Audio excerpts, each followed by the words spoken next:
Hello. चलिए आज का क्लास हम लोग का अगला क्लास है रिप्रोडक्शन का नेक्स्ट पार्ट। हम लोगों ने शुरू किया था रिप्रोडक्शन, जिसमें कि इसका एक पार्ट जो था लाइफ स्पान का पार्ट वो क्लियर हो गया था। आज का जो हमारा टॉपिक होगा वो होगा असेक्सुअल रिप्रोडक्शन।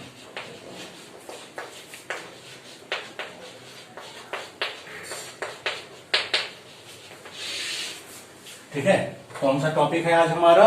तो आज का टॉपिक हमारा है असेक्सुअल रिप्रोडक्शन, यानी कि हिंदी में इसको कहते हैं हम लोग अलैंगिक जनन। क्योंकि पिछले क्लास में हम लोगों ने बताया था कि प्रजनन क्या होता है, ठीक है, और इसका इंपॉर्टेंस क्या है, ये इस पर हम लोगों ने चर्चा किया था, है ना। प्रजनन हो गया था, उसका महत्व हो गया था। फिर हम लोगों ने लाइफ स्पान के बारे में पढ़ा था, यानी जीवन अवधि के बारे में पढ़ा था, उसका कौन कौन सा चरण होता है, उससे मुख्य बातें की चर्चा हम लोगों ने कर ली थी। तो अब जो है हमारा टॉपिक वो ये है कि प्रजनन कितने प्रकार का होता है ना। तो प्रजनन जो है 2 प्रकार का होता है ना। प्रजनन कितने प्रकार का होता है? 2 प्रकार का होता है। एक कहलाता है लैंगिक जनन और एक कहलाता है अलैंगिक जनन, है ना। 2 तरह का प्रजनन होता है, एक लैंगिक और एक अलैंगिक। तो पहले हम शॉर्टकट में यह जानते हैं लैंगिक क्या होता है, तभी हम अलैंगिक को समझ पाएंगे। क्योंकि लैंगिक के बारे में हम लोग थोड़ा बहुत जानते हैं, आसपास जो जीव हम देखते हैं ज्यादातर जीव में लैंगिक जनन ही होता है, ठीक है। तो पहले हम लोग लैंगिक जनन के बारे में थोड़ी सी बात जान लेते हैं, जो मुख्य बातें हैं, उसके बाद हम लोग आएंगे अलैंगिक जनन पर, ठीक है। तो लैंगिक जनन में क्या होता है, लैंगिक जनन के बारे में बता रहे हैं, ठीक है। थोड़ा सा बात इसका, क्योंकि इसके बारे में बताएंगे तभी अलैंगिक जनन के बारे में समझ में आएगा। तो लैंगिक जनन में हमेशा 2 मेंबर की आवश्यकता होती है, 2 पेरेंट्स चाहिए, एक मेल और एक फीमेल, ठीक है। यानी कि एक नर चाहिए और एक मादा चाहिए। तो लैंगिक जनन में नर और मादा दोनों की आवश्यकता होती है, यानी कि बाय पैरेंटल 2 पेरेंट इसके होंगे। क्लियर है? Mother and father. ओके। नर को हम लोग अंग्रेजी में कहते हैं मेल और मादा को हम लोग कहते हैं फीमेल। क्लियर है? तो नर का अपना जनन तंत्र होता है, मादा का भी अपना जनन तंत्र होता है। क्योंकि हम लोग जानते हैं मनुष्य क्या है, एक लिंगी प्राणी है ना। अलग अलग होता है, नर अलग होता है, मादा अलग होता है। तो नर के पास भी अपना सिस्टम है प्रजनन करने के लिए, जिसको हम लोग कहते हैं नर जनन तंत्र, ठीक है। और मादा के लिए भी अपना जनन तंत्र होता है, जिसको हम लोग कहते हैं मादा जनन तंत्र। क्लियर है? तो नर जनन तंत्र और मादा जनन तंत्र। नर जनन तंत्र जब तंत्र है, तंत्र का मतलब इसमें कई सारे अंग इसमें शामिल है ना। तो जो भी इसमें अंग शामिल है सब मिलकर के नर युग्मक को बनाएगा। यानी इसका काम क्या होता है, नर युग्मक बनाना, ठीक है। और मादा जनन का काम क्या हो जाएगा, मादा युग्मक बनाना।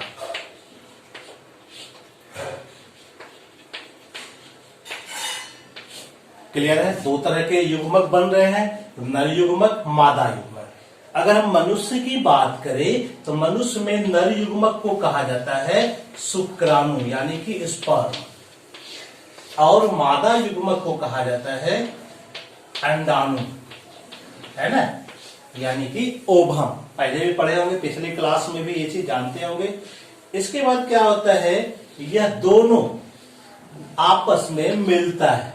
दोनों युग्मक क्या होता है, एक विशेष प्रक्रिया के द्वारा मिलेगा और मिलके बनाता है एक कोशिका वाला संरचना। यह भी एक कोशिका वाला ही संरचना है, दोनों मिलके बनाता है जाइगोट, ठीक है। क्या बनाता है, जाइगोट, या फिर इसको कहते हैं हम लोग शुद्ध हिंदी में युग्मनज। ठीक है, तो ये हमारा क्या बन गया, जायगोट तैयार हो गया, जिसमें कि नर युग्मक और मादा युग्मक दोनों का गुणसूत्र मिला हुआ है ना। यानी कि ये हैप्लॉइड होता है, ये भी हैप्लॉइड होता है, लेकिन ये डिप्लॉइड होता है। क्लियर है। फिर इसके बाद ये जायगोट वृद्धि करेगा और ये बनाता है भ्रूण। क्या बनाता है, भ्रूण बनाता है, जिसको हम लोग एम्ब्रायो भी कहते हैं, है ना। इसको हम लोग क्या कहते हैं, एम्ब्रायो यानी कि भ्रूण कहते हैं। तो यह भ्रूण वृद्धि करेगा और फिर यह जीव बनाएगा, है ना। अब यह जीव या तो नर होगा या फिर मादा होगा। तो लैंगिक जनन में यह सारी प्रक्रियाएं मुख्य रूप से होती है। तो ये हमारा शॉर्टकट रूप था, डिटेल भी हम लोग पढ़ेंगे, अलग से अलग चैप्टर भी मौजूद है। ठीक है, हम लोग लैंगिक जनन पढ़ेंगे, इसके बाद का जो टॉपिक आएगा हम लोग पढ़ेंगे उसमें कि सारे जीवों में लैंगिक जनन कैसे होता है। स्पेशली फिर हम लोग अगले टॉपिक में पढ़ेंगे कि पुष्पीय पौधों में लैंगिक जनन कैसे होता है। फिर उसके बाद का भी टॉपिक आएगा, अगला चैप्टर जो आएगा थर्ड चैप्टर, मानव प्रजनन के लिए आएगा। ठीक है, कि मनुष्य में प्रजनन किस प्रकार से होता है ना। तो वहां भी हम लोग लैंगिक जनन पढ़ेंगे। फिलहाल हम लोग यहां पर के अलैंगिक जनन के बारे में जानते हैं। क्लियर है। तो क्या क्या होता है इस अलैंगिक जनन में, तो अलैंगिक जनन में क्या होता है, यह यूनिपैरेंटल होता है। क्या होता है यह यूनिपैरेंटल। यूनिपैरेंटल का मतलब क्या होता है कि मतलब इसमें एक ही जनक की आवश्यकता होती है। ठीक है, यानी कि एक ही जीव की इसमें क्या है, आवश्यकता। यहां पर हम लोग देखते हैं लैंगिक में नर और मादा दोनों की आवश्यकता होती है। यहां पर ऐसी बातें नहीं है, यहां पर एक जीव की ही आवश्यकता होती है, उसी एक जीव से नया संतान उत्पन्न हो जाएगा। क्लियर है। तो ये इसमें होता है। दूसरा इसमें देखते हैं कि इसमें विकसित जनन तंत्र होता है ना, लेकिन इसमें ऐसा कोई विशेष जनन तंत्र नहीं होता है। ठीक है, इसमें हम देखते हैं कि गैबिट बन रहा है, युग्मक बन रहा है, नर युग्मक मादा युग्मक। इसमें किसी भी प्रकार का कोई भी युग्मक का निर्माण नहीं होता है ना। इसमें क्या होता है, किसी भी युग्मक का निर्माण इसमें नहीं होता है। ठीक है, इसके अलावे जब निर्माण नहीं होगा तो मिलने की भी तो कोई बात नहीं है। इसमें क्या होगा, युग्मक का संयुग्मक भी नहीं होगा। इसमें क्या होता है, युग्मक का संयुग्मन यानी कि मिलना संभव नहीं होता है। ठीक है, क्यों नहीं होता, क्योंकि गैमिट ही नहीं है। तो इसका मतलब जब गैमिट नहीं मिल रहा है यानी युग्मक नहीं मिल रहा है, तो इसका मतलब जायगोट भी ये नहीं बनेगा, है ना। इसमें क्या होता है, जायगोट का भी निर्माण नहीं होता है। इसमें क्या होगा, जायगोट का निर्माण नहीं होता है।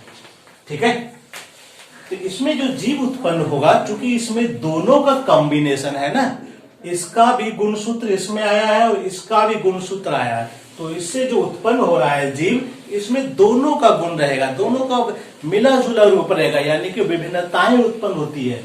यानी लैंगिक जनन से जो संतान उत्पन्न होती है उसमें क्या होगा, विभिन्नताएं उत्पन्न होती है। लेकिन इसमें ऐसा नहीं होगा, क्योंकि इसमें एक ही जनक से आ रहा है ना, एक ही जनक से तैयार होता है, तो एक ही जनक का गुणसूत्र आएगा, तो इसका मतलब इसमें कोई वेरिएशन नहीं होता। यानी कि इसका संतान में क्या होता है, इसके संतान में विभिन्नता नहीं होती है। ठीक है, इसके संतान में क्या होगा, विभिन्नता नहीं होगी। तो ऐसे संतान को हम लोग कहते हैं, क्या कहते हैं ऐसे संतान को, ऐसे संतान को हम लोग कहते हैं क्लोन कहते हैं, है ना। तो अलैंगिक जनन से जो संतान उत्पन्न होगा उसको क्या कहेंगे हम लोग, क्लोन कहेंगे। क्या कहेंगे इसको हम लोग, ये क्लोन कहते हैं। क्या होता है ये क्लोन, इसकी परिभाषा भी आती है, morphologically and genetically similar to their parent, है ना। यानी कि जो आकारिकी यानी कि मॉर्फोलॉजिकली और आनुवांशिकी, है ना, इस दोनों दृष्टि से यह अपने जनक के समान होता है। उसी को हम लोग क्या कहते हैं, क्लोन कहते हैं। तो क्या है क्लोन? तो क्लोन अलैंगिक जनन द्वारा उत्पन्न संतान को हम लोग कहते हैं, ठीक है, जो अपने जनक से मॉर्फोलॉजिकली और जेनेटिकली सिमिलर होता है, यानी कि आकारिकी यानी बाहरी डिजाइन में भी अपने जनक के समान होगा और इसके अलावे भी आनुवांशिक गुणों में भी समानता पाई जाएगी। तो ऐसे ही संतान को हम लोग कहेंगे क्लोन कहेंगे, यानी कि इसमें किसी प्रकार का कोई विभिन्नता उत्पन्न नहीं होता है, ठीक है। तो ये इसका फायदा है कि अगर वैसा ही संतान चाहिए जैसा जनक है तो अलैंगिक जनन इसके लिए बेटर है। इसमें क्या होता है, चूंकि दो प्रकार का कोशिका विभाजन होता है ना, एक माइटोसिस और एक मियोसिस, जिसको हिंदी में कहते हैं हम लोग समसूत्री विभाजन और अर्धसूत्री विभाजन। तो यहां पर क्या होता है, लैंगिक जनन में दोनों प्रकार का विभाजन होगा, है ना, समसूत्री भी और अर्धसूत्री भी, है ना। तो जैसे कि यहां पर हम लोग देखते हैं गैमीट बन रहा है, ये हैप्लॉइड बना, ये जो बना होगा ना अर्धसूत्री विभाजन के फलस्वरूप बना होगा, ठीक है। और उसके बाद क्या होता है, यहां पर समसूत्री विभाजन द्वारा वृद्धि होगा। तो इसके बारे में और भी डिटेल्स आएगा, जो भी वेरिएशन है आगे देखेंगे। लेकिन लैंगिक जनन में दोनों प्रकार की विभिन्नताएं, दोनों प्रकार के विभाजन होते हैं, है ना, समसूत्री भी और अर्धसूत्री भी। क्लियर है यहाँ तक? चूंकि गैमीट बनता है तो गैमीट बनेगा तो वहां पर यानी हैप्लॉइड जहां पर भी एन वाला कोशिका बनेगा, जहां पर भी एन वाला कोशिका बनता है हैप्लॉइड वाला, ठीक है, तो वहां पर मियोसिस होता है, यानी कि अर्धसूत्री विभाजन होता है। अब बाकी जगह वृद्धि करने के लिए समसूत्री होता है। इसका मतलब इसमें दोनों प्रकार का विभाजन चाहिए, लेकिन यहां पर सिर्फ और सिर्फ समसूत्री विभाजन चाहिए, है ना। यानी कि अलैंगिक जनन में कौन सा विभाजन होता है, तो अलैंगिक जनन में सिर्फ और सिर्फ समसूत्री विभाजन होता है, अर्धसूत्री विभाजन इसमें क्या होता है, नहीं होता है। क्लियर है यहाँ तक? तो ये अलैंगिक जनन का मुख्य गुण हो गया कि इसमें क्या होगा, सिर्फ और सिर्फ समसूत्री विभाजन, यानी कि माइटोसिस, अंग्रेजी में इसको हम लोग कहते हैं माइटोसिस सेल डिवीजन, ठीक है, ये हो गया। इसके अलावे क्या होता है अलैंगिक जनन में, तो अलैंगिक जनन में क्या होता है, यह मेनली जो लोअर ग्रुप के प्राणी होते हैं, निम्न वर्गीय ग्रुप के, उसमें ज्यादातर होता है, ठीक है। निम्न वर्गीय समूह के जो जानवर होंगे, जीव होंगे, उसमें जाकर के यह अलैंगिक जनन होता है। खास करके मोनेरा के ग्रुप में, मोनेरा का जो सदस्य होगा, प्रोटिस्टा का जो सदस्य होगा, है ना, इसमें ज्यादातर होता है। ऐसा नहीं कि हाइयर में नहीं होगा, ऐसा भी नहीं है, वहां भी कुछ न कुछ होगा। जैसे कि हम लोग एंजियोस्पर्म को देखते हैं, तो एंजियोस्पर्म के प्लांट में क्या होता है, चूंकि वो उच्च वर्गीय एंजियोस्पर्म, वहां भी अलैंगिक जनन होगा, तो वेजिटेटिव प्रोपेगेशन के द्वारा होगा। क्लियर है यहाँ तक? तो निम्न वर्गीय समूह में क्या होता है, अलैंगिक जनन होता है। क्लियर है यहाँ तक? ये समझ में आ गया? तो ये मुख्य रूप से लैंगिक और अलैंगिक जनन में अंतर है, तो ये सबको पता होना चाहिए। क्लियर है? तो ये अपने से इसको देखना है कि अलैंगिक और लैंगिक जनन में क्या अंतर होता है। क्लियर है?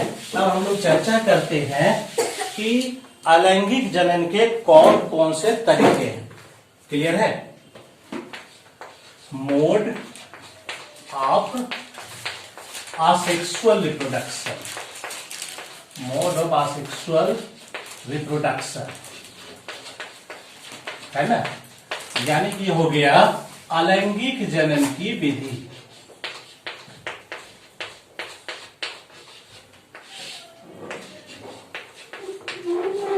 अलैंगिक जनन की विधि।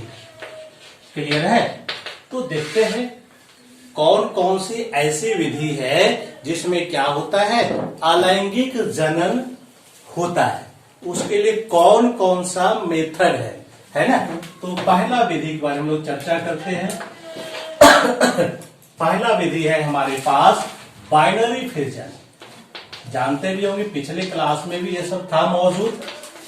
बाइनरी फ्यूजन यानी कि द्विखंडन, है ना।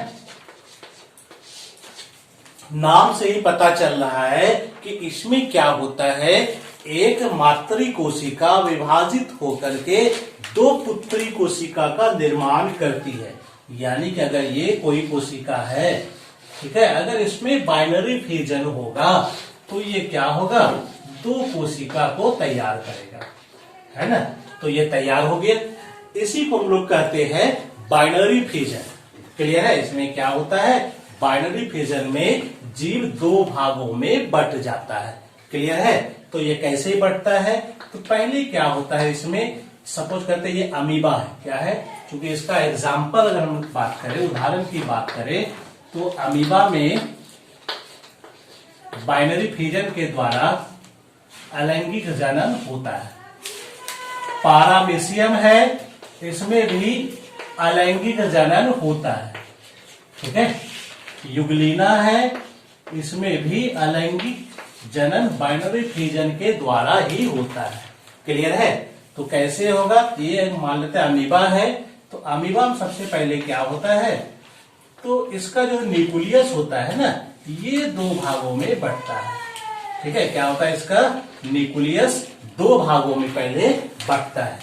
क्लियर है। क्या होता है, इसका न्यूक्लियस दो भागों में बंट जाता है। ये न्यूक्लियस देख रहे हैं कि दो भागों में बंट गया, उसके बाद सेल भी दो भागों में बंटने जा रहा है, और ये इस तरह से क्या हुआ, दो पुत्री कोशिका तैयार हो गया। ये मातृ अमीबा था, यानी कि पैरेंट अमीबा,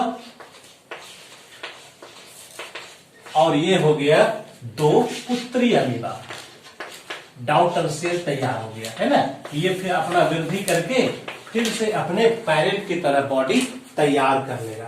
तो हमने बताया था लाइफ स्पान में कि सारे जीव को मरना है ना। तो यहां पर ये जो बाइनरी फ्यूजन जिसमें होता है, प्राय यह जीव, इसको कहा जाता है ये जीव इमॉर्टल होता है, यानी कि ये मरता नहीं है, अमरणशील होता है। कैसे, क्योंकि हम इसमें देखते हैं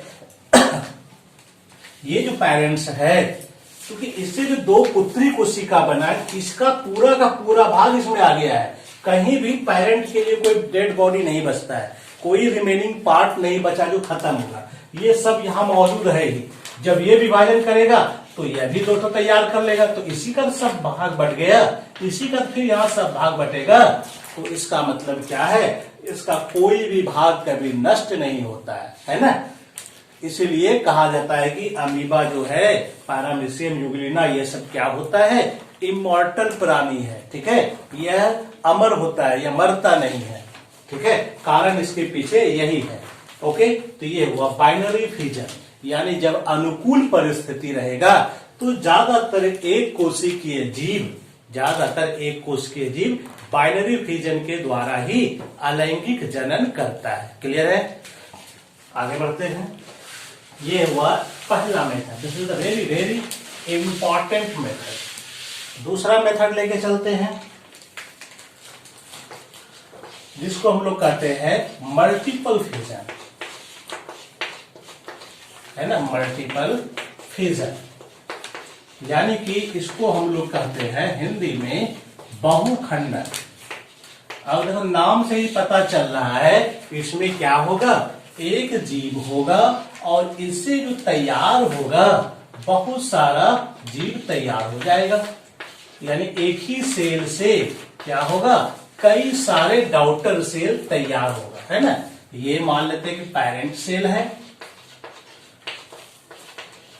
और ये क्या है, इसका डॉटर सेल, यानी कि पुत्री कोशिका।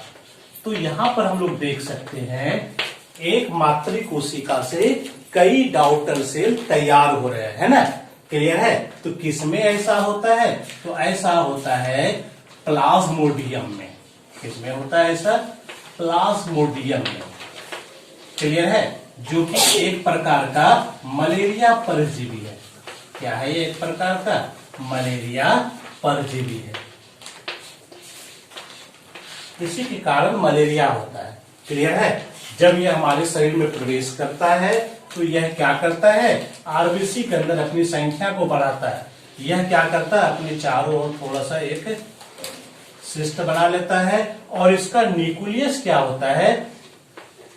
स्प्लिट करता है, यानी कि इसका न्यूक्लियस टूट करके कई सारे छोटे छोटे न्यूक्लियस में बदल जाता है ना? और उसके बाद हर एक न्यूक्लियस के चारों ओर थोड़ा थोड़ा साइटोप्लाज्म जमा हो जाता है, यानी कि कोशिका द्रव जमा हो जाता है। इससे क्या होगा? इसके अंदर बहुत सारी छोटी छोटी कोशिकाएं बन जाएंगी। यह सब पुत्री कोशिका है और उसके बाद यह इसका सेल वॉल टूटेगा और सब के सब क्या होगा? बाहर निकल जाएगा। क्लियर है? तो प्लाज्मोडियम यानी कि मलेरिया परजीवी में इसी तरह से मल्टीपल फेजन होता है। क्लियर है यहां तक? No problem. आगे बढ़ते हैं। इसके अलावे अगर हम जाए, जैसे कि अमीबा में भी मल्टीपल फिजन होता है ना? जब अनफेवरेबल कंडीशन रहता है, यानी कि जब प्रतिकूल परिस्थिति रहेगा, तब वो इस विधि द्वारा प्रजनन करता है ना? जब प्रतिकूल परिस्थिति रहेगा, अनुकूल रहता है तो बाइनरी फिजन, प्रतिकूल रहेगा तब मल्टीपल फिजन। इसमें क्या होता है? तो इसमें क्या होता है? ये अगर मान लेते हैं अमीबा है, तो यह अमीबा क्या करता है? पहले अपने चारों ओर सिस्ट का निर्माण कर लेता है। ये क्या करता है? अपने चारों ओर सिस्ट का निर्माण कर लेता है, जिसके कारण ये क्या होगा? प्रतिकूल परिस्थितियों से बच जाएगा, है ना? ज्यादा हाई टेम्परेचर होगा, ज्यादा हाई एसिडिक कंडीशन होगा, एल्कलाइन कंडीशन, ये सब इसके लिए प्रतिकूल परिस्थिति है।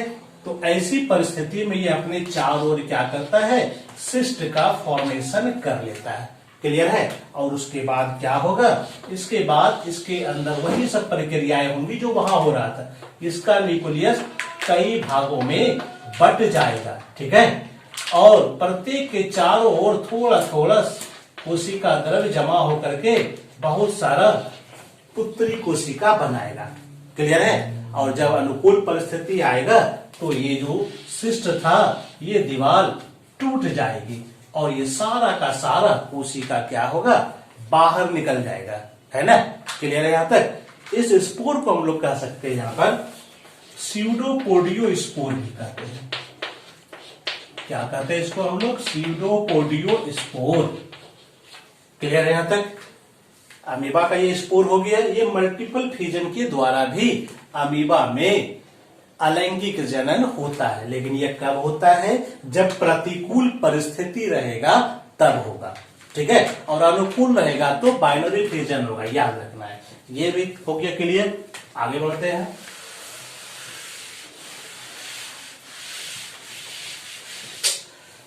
तीसरा मेथड है हमारे पास बडिंग का, है ना? बडिंग। क्लियर है? बडिंग का मतलब होता है मुकुलन, ठीक है? ये मुकुलन का विधि है, ठीक है? इसमें बड बनेगा और बड से नया जीव तैयार हो जाएगा। कैसे तैयार होता है? तो ये हम लोग देखते हैं। तो बडिंग को हम लोग यहाँ पर दो भागों में बांट सकते हैं। एक होता है एक्सोजीनस बडिंग। क्या होता है? एक एक्सोजीनस बडिंग और एक होता है एंडोजीनस बडिंग, है ना? एक्सो का मतलब होता है बाहर, जीनस का मतलब प्रोडक्शन, यानी जब बडिंग का, यानी जब बड बनेगा, मुकुलन बनेगा, मुकुल बनेगा, तो यह शरीर के बाहरी सतह पर बनता है। यह कहां बनता है? यह बाहरी सतह पर बनता है ना? और यह क्या होगा? भीतरी सतह पर बनता है।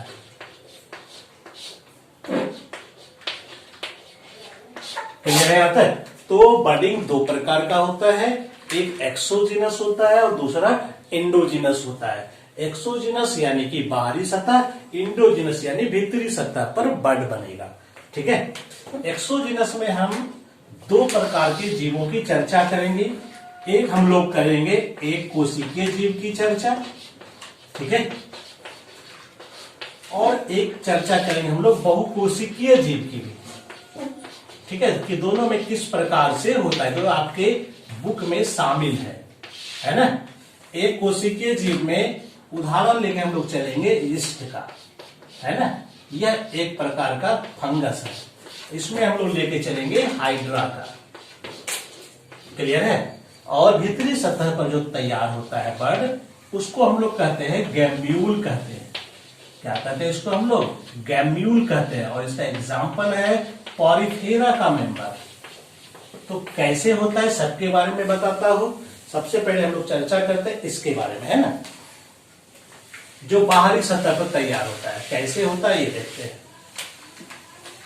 ये है यीस्ट, है ना। यह प्राय जो फंजाई का मेंबर होता है, जो कवक होता है, कवक के सारे सदस्य बहुकोशिकीय होते हैं, है ना। लेकिन एकमात्र यह ऐसा मेंबर है जो एक कोशिकीय कवक है, यानी अपवाद ही है, ठीक है। यह क्या होता है? एक कोशिकीय कवक है, क्लियर है। ये क्या है? एक कोशिकीय कवक है, ठीक है। इसको हम लोग कहते हैं यीस्ट। इसमें क्या होगा? तो इसमें इसका ये जो बॉडी सरफेस सतह है, तो इसके सतह पर बाहर की ओर बड का निर्माण होगा, है ना। क्या होता है? इसके सतह पर बड बन रहा है, इसलिए इसको हम लोग क्या कहते हैं? एक्सोजिनस कहेंगे। इसका न्यूक्लियस भी टूट करके एक टुकड़ा इसमें आ जाएगा, तो हम इसको कहेंगे बड, है ना। हो सकता है कि ये यहीं से अलग हो जाए इस बर्ड से, अपने पेरेंट्स से, और स्वयं ग्रो करे, बड़ा हो जाए, या फिर इस बर्ड के ऊपर और भी बर्ड बन सकता है ना। यानी कि एक तरह से चैन ऑफ बर्ड बन जाएगा, है ना। तो कई बर्ड तैयार हो सकते हैं और हर एक बर्ड से नया ईस्ट तैयार हो सकता है, क्लियर है। This is the example of exogenous budding. ये एक्सोजिनस बडिंग का उदाहरण है, यदि एक कोशिकीय जीव में कैसे होता है। अब आते हैं बहुकोशिकीय जीव के बारे में, यानी कि हाइड्रा में कैसे होता है, ठीक है। तो हाइड्रा क्या होता है? तो हाइड्रा एक प्रकार का जीव है, ठीक है। क्या है हाइड्रा? हाइड्रा एक प्रकार का जीव है, ठीक है, जो सिलेंट्रेटा का मेंबर है। किसका मेंबर है ये? यह सिलेंट्रेटा का मेंबर है। 11th क्लास में पढ़े होंगे। इसके हेड पर जो है ये टेंटिकल्स पाए जाते हैं। ये इसका बॉडी है, क्लियर है। ये इसका होल्ड फास्ट है, ठीक है। ये चलता फिरता भी है। ये ऐसा नहीं समझ जाना कि ये प्लांट है, ये प्लांट नहीं, यह एनिमल है, क्लियर है। तो इसमें क्या होता है? इसका ये जो बॉडी वॉल है, ये जो इसका सतह है, इसी पर ये बर्ड बनेगा, है ना। इसी पर क्या होता है? ये बर्ड बनता है, क्लियर है। क्या होता है? इस पर बर्ड बनेगा। तो बर्ड, तो ये क्या हो रहा है? क्योंकि शरीर के बाहर निकल रहा है, इसलिए इसको हम लोग क्या कहेंगे? एक्सोजिनस बर्डिंग कहेंगे। यह बर्ड क्या होगा? धीरे धीरे बड़ा हो जाएगा, है ना। और उसके बाद इस पर क्या होगा? जैसे इसके पेरेंट पर टेंटिकल्स है, वैसे ही इस पर भी बन जाएगा। और उसके बाद ये यहां से क्या होगा? अलग हो जाएगा, ठीक है। क्या होगा? ये अपने पेरेंट से अलग होकर के फिर ग्रो करेगा, क्लियर है। तो बहुत आसान है ये भी। तो इसको हम लोग कहते हैं एक्सोजिनस बर्डिंग, नो प्रॉब्लम। ये हाइड्रा में इसी तरह से होता है। अब देखते हैं एंडोजिनस के बारे में, है ना। एंडो का मतलब क्या होता है? अंदर, यानी कि यह अंदर में उत्पन्न होता है। किसमें होता है? पॉरीफेरा में होता है। जैसे देखते हैं, तो ये मान लेते हैं पॉरीफेरा का मेंबर है, ठीक है। यह समुद्र में पाया जाता है। सारे सदस्य इसके लगभग समुद्र में ही पाया जाता है। मल्टी सेल्यूलर ग्रुप का ऑर्गेनिज्म है। टिश्यू इसमें नहीं पाया जाता है ना। तो इसके बारे में 11th क्लास में है, इसकी पूरी कहानी, वो पढ़ लेना है। तो यहां पर क्या होता है? इसके अंदर में कुछ बर्ड्स बनता है ना। यहां तक अंदर के सतह बन रहा है ना, इसलिए इसको हम लोग क्या कहते हैं? एंडोजिनस। इसी को हम लोग कहते हैं गैम्यूल कहते हैं, है ना। इसमें कुछ ऐसी कोशिकाएं होती है जिसमें क्या होता है? फूड स्टोर्ड रहता है। यह बड यहां से क्या होता है, बाहर निकल जाता है। क्योंकि पॉलीफेरा में क्या होता है, बहुत सारा पोर होता है, इसके द्वारा पानी इसके अंदर प्रवेश करता है और ये पानी इधर से पूरा तेजी से बाहर निकलता है। तो इसी के साथ यह भी बाहर निकल जाएगा बड, और ये फिर ग्रो करके फिर से अपने पेरेंट की तरह बॉडी बना देगा। क्लियर है? तो ये हो गया कौन सा, एंडोजिनस बडिंग हो गया। क्या हो गया ये हुआ एंडोजिनस बडिंग। तो ये बडिंग भी समझ में आ गया। ठीक है, तो ये भी अलैंगिक जनन की एक विधि है। आते हैं चौथा विधि पर, फोर्थ मेथड, जिसको हम लोग कहते हैं स्पोर के द्वारा, है ना। स्पोर द्वारा कैसे होगा अलैंगिक जनन, है ना। तो स्पोर क्या है, तो स्पोर एक कोशिकीय संरचना है। ठीक है, ये क्या होता है, एक कोशिकीय संरचना होती है। ठीक है, जिसमें क्या होगा, केंद्रक वगैरह सब होगा। जैसा एक कोशिका होता है वैसा ही यह भी होता है। ठीक है, तो यह उसी में बनता है जिसमें कि अलैंगिक जनन होना होता है। तो यहां पर जो हम लोग का स्पोर्स है, तो यह जो होता है कई प्रकार का हो सकता है। जैसे कि एक जू स्पोर है, ठीक है, जैसे स्पोरेंजियो स्पोर है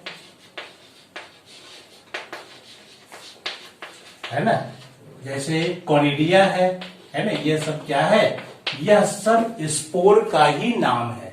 जो स्पोर है, स्पोरेंजियो स्पोर है और कॉनिडिया है ना।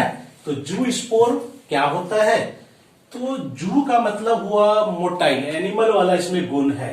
स्पोर का मतलब तो जो रिप्रोडक्शन कर ही सकता है, यानी कि यह जो स्ट्रक्चर है, यह जो स्पोर है, यह फ्लैजिला वाला स्पोर है। ये क्या है, इसमें फ्लैजिला पाया जाता है, यानी कि यह क्या होता है, मोटाइल होता है, ये चल फिर सकता है ना। इसका एग्जाम्पल क्या है, कई प्रकार के, इसका एग्जाम्पल एल्गी है, फंजाई है ना, उसमें ऐसा होता है। क्लियर? एल्गी में अगर हम चले तो क्लेमाइडोमोनास नाम सुने होंगे। ठीक है, इसमें जो होता है ये एक कोशिकीय एल्गी है क्लेमाइडोमोनास। इसमें जू स्पोर्स बनता है। कैसे बनता है ये देखते हैं हम लोग।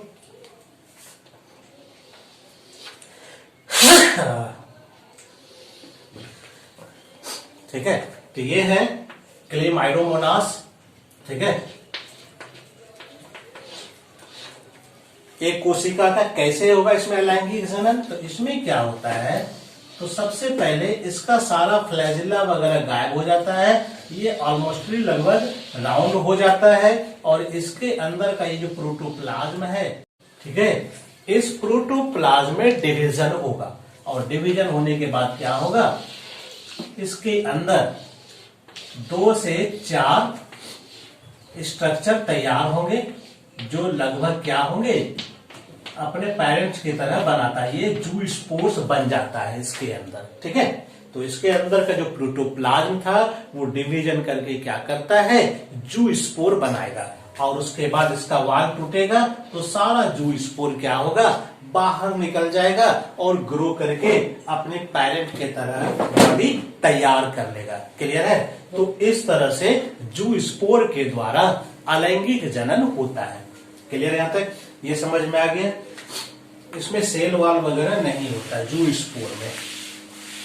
फिर है स्पोरेंजियो स्पोर, तो ये भी फंजाई सब में मेनली होता है। ठीक है, जैसे एग्जांपल लेके चलते हैं हम लोग राइजोपस, है ना।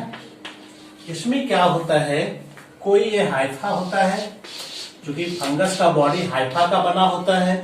इसमें कोई हाइफा ऊपर की ओर ग्रो करता है और इसका टिप्स वाला भाग स्वोलेन कर जाता है, जिसको हम लोग कहते हैं स्पोरेंजिया।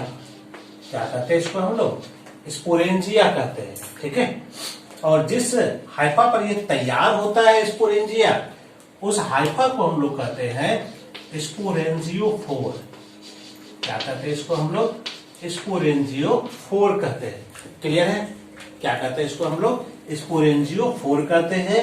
ये स्पोरेंजिया हो गया, ये स्पोरेंजियोफोर हो गया। तो ये सब हाइफा का बना होता, क्योंकि फंगस का जो बॉडी होता है वो हाइफा का बना होता है, जो थ्रेड लाइक स्ट्रक्चर होता है। तो इसी का कोई हाइफा जो वर्टिकली ग्रो करता है, यानी ऊपर की ओर वृद्धि करता है, उस हाइफा को हम लोग कहेंगे स्पोरेंजियोफोर कहेंगे।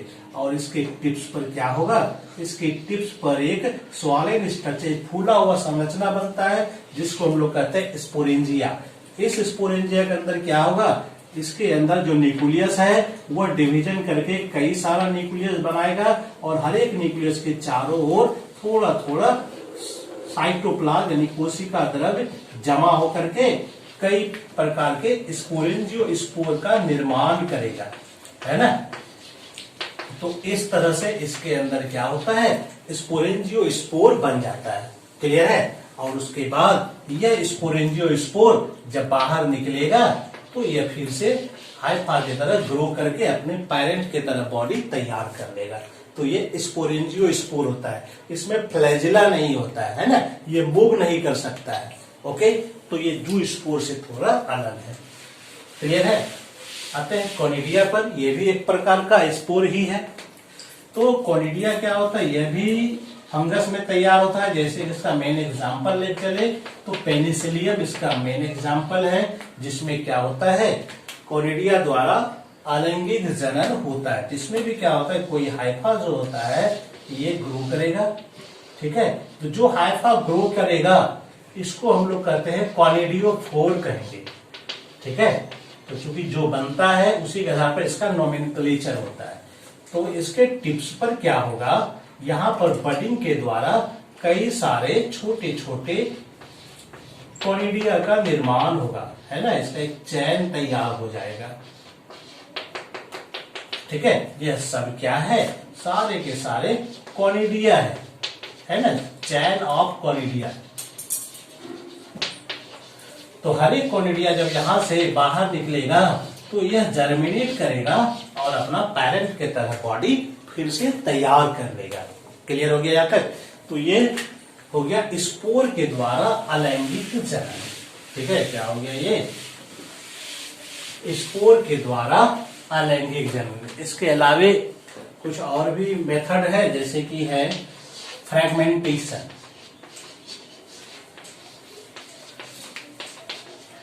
फ्रेगमेंटेशन, इसमें क्या होता है, फ्रेगमेंटेशन का मतलब विखंडन।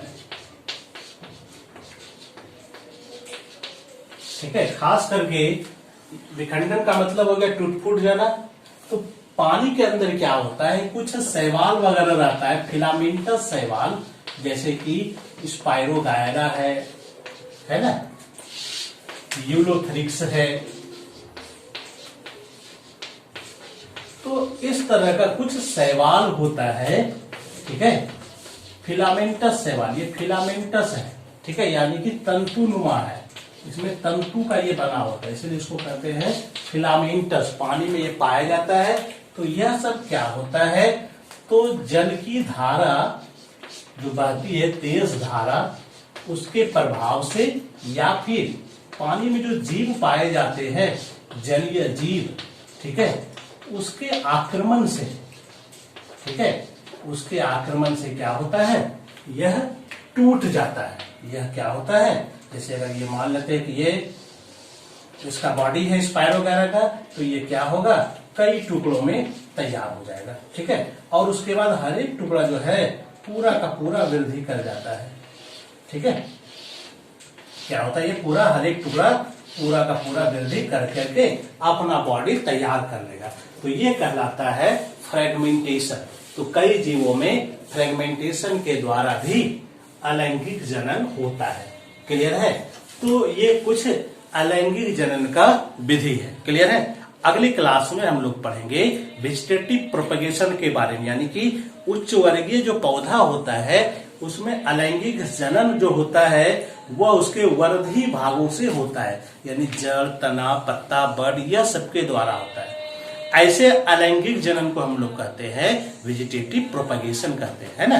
तो इस वेजिटेटिव प्रोपगेशन के बारे में हम लोग अगले क्लास में पढ़ेंगे। ये 2 क्लास आप लोग का हो गया। इसको जो है अपने सारे ग्रुप में इसको शेयर कीजिए ताकि सब लोग इसका फायदा उठा सके। ठीक है। और ये जो चैनल है, इस चैनल को आप लोग सब सब्सक्राइब कीजिए, तभी जाकर के जैसे ही नया वीडियो तैयार होगा सबको नोटिफिकेशन मिल जाएगा। इसका फायदा आपको मिल जाएगा कि क्लास तुरंत कर लेना है। प्राय रोज आपको ये वीडियो अवेलेबल हो जाएगा। ठीक है, तो आप इसको देखने के लिए जरूरी है कि आप चैनल को सब्सक्राइब कीजिए, लाइक कीजिए, शेयर कीजिए, ताकि मैक्सिमम को फायदा मिल सके। क्लियर है? चलिए, धन्यवाद आपका। किसी प्रकार का कोई और जानकारी चाहिए तो आप लोग जो है इसमें बताने का कष्ट करेंगे, तो आप लोग को इसका फायदा मिलेगा। चलिए, थैंक यू।